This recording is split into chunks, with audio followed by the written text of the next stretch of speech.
भाई का नाम शमाउन मसीह है। पिछले से पिछले जुमे इनको चेस्ट पेन हो गई और इनकी हालत बहुत ख़राब थी।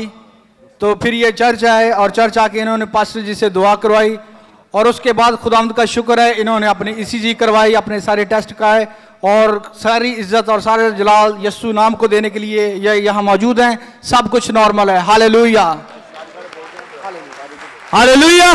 जोरदार तालियां बजाएं और यीशु के नाम को जलाल दे।